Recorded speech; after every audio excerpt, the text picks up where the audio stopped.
Lady Marshal and aid. Present the officers at the altar of obligation.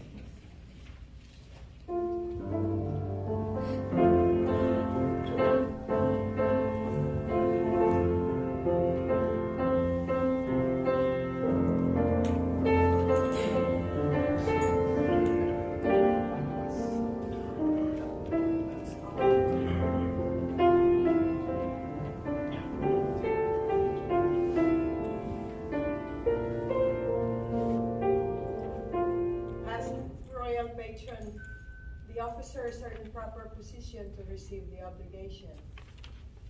Honored ladies and sir knights, you have been selected to conduct the affairs of Crescent Court Number 3 for the ensuing year.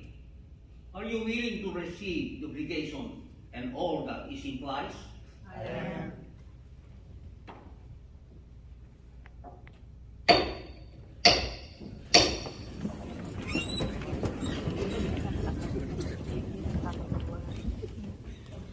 Huwag na lang din tumayo. Basta mahirap sa inyo.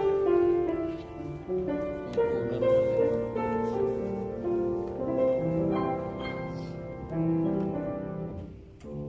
Raise your right hand over your heart. And raise your left hand. And say, I pronounce your full name and repeat after me. Do solemnly promise in the presence of Almighty God and this court of order of Amaranth that I will, to the best of my ability, faithfully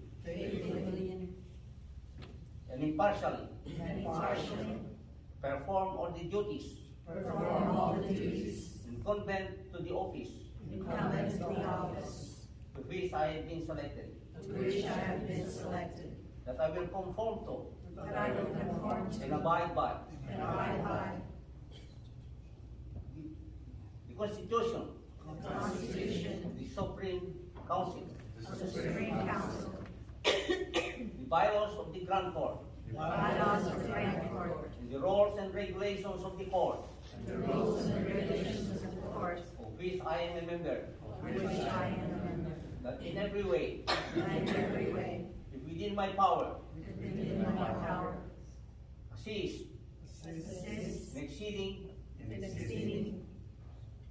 usefulness of the order.